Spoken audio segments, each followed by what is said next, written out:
Alright guys, welcome to our quiz study guide for this week. We're only doing the even ones, that's all you have to do. But once again, I've included odd problems in case you want a little extra practice.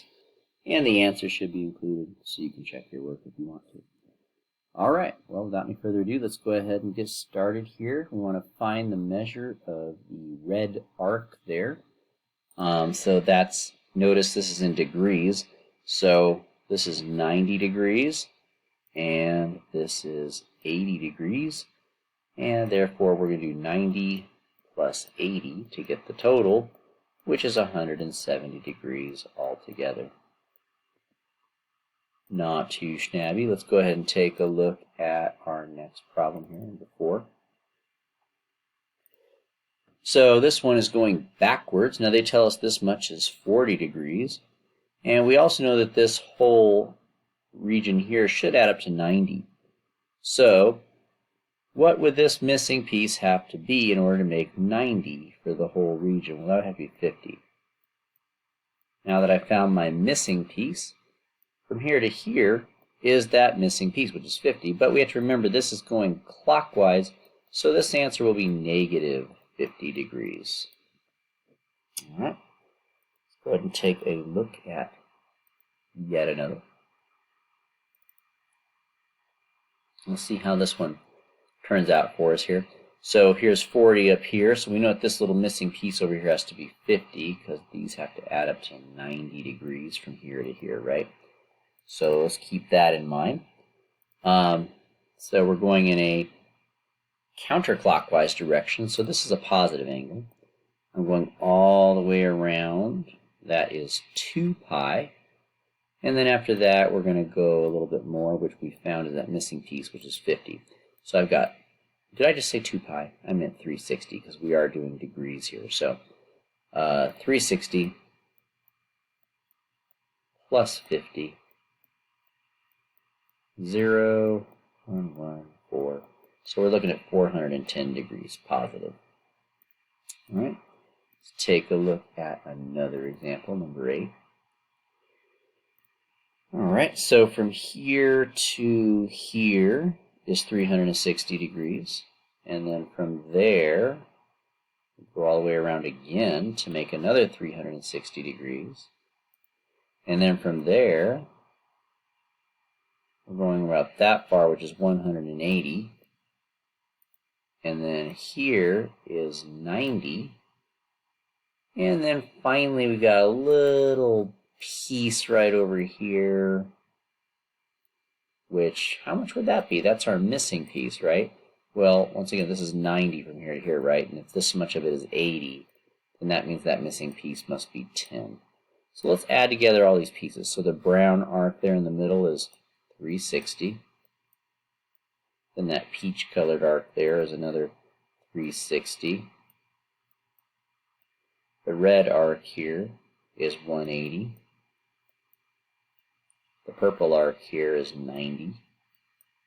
And then finally we have that little extra piece we found, which is 10. And we're just adding all that up. And it looks like it is a negative angle. So when I'm all done, I need to make sure that I make this negative. So we have 0, let's see, 12, that's 20, 9, 30, carry 3. That looks like it would be 1,000 to me. And so we have negative 1,000 degrees. There you have it. It's number 8. So let's go ahead and move on to number 10. We want to find a positive and a negative coterminal angle for this. So to find a positive, what we're going to do is we're going to add 360 to our angle. That gives me the following, 420. To find the negative coterminal angle, we're going to subtract 360 from our number. And what the heck would that give me? If I took away 60, I think it's going to be negative 200 degrees. There you go. So there's our positive and negative coterminal angles. The coterminal angle basically is two angles on the unit circle that look like they're in the same spot, Like for instance, we know that this is 0, but technically if you go all the way around, it looks the same, but now it's 360. So coterminal angles are two angles whose terminal side lies in the same exact spot, but really they got there by turning a different number of times, and so they always differ by 360 degrees whether you go one way or the other, so it's clockwise or counterclockwise, hence the plus or the minus. Let's go ahead and take a look at another one here. We have 474. They want us to find a positive and a negative. All right, so we have 474. I would like to find a positive coterminal angle, so I'm going to take my 474 and I'm going to add 360 to it. And I get 834. For my negative one, I'm going to subtract 360 from it.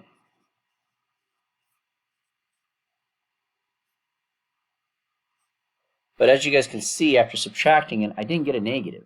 I just got another positive. So we have to subtract 360 again. Now if I subtract 360 from 114, what do I get? Negative 246. Now I'm kind of curious to see what would this answer be, because they'll probably definitely have this as the negative, okay? But they may put this as the positive, or they could put this one as the positive, because technically that's another possibility. So either one of these are possibilities. I'm pretty sure they're going to give you this one though, okay? So it can go, whenever you have these types of situations, it could be the one. I'm curious to see how they'll do it. So let's see what my software does. Which one did they give? Yeah, so they used the 114. So let's go ahead and take a look at number 14. All right, we're going to look for some more positive and negative coterminals, but this time we're using radians. So when you're doing radians, to find your positive, you're going to add a full circle, but this time the full circle in radians is 2 pi.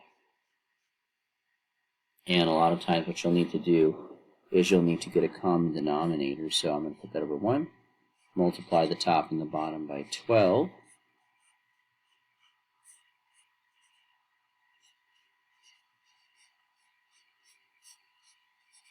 And then by combining our numerators there, I think we're going to end up with 41 pi over 12. And for the negatives, we're going to subtract 2 pi.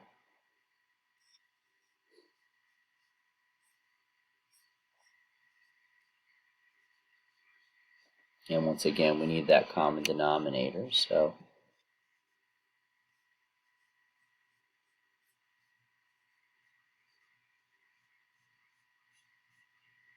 and this time 17 take away 24, I believe that would be negative 7 pi over 12.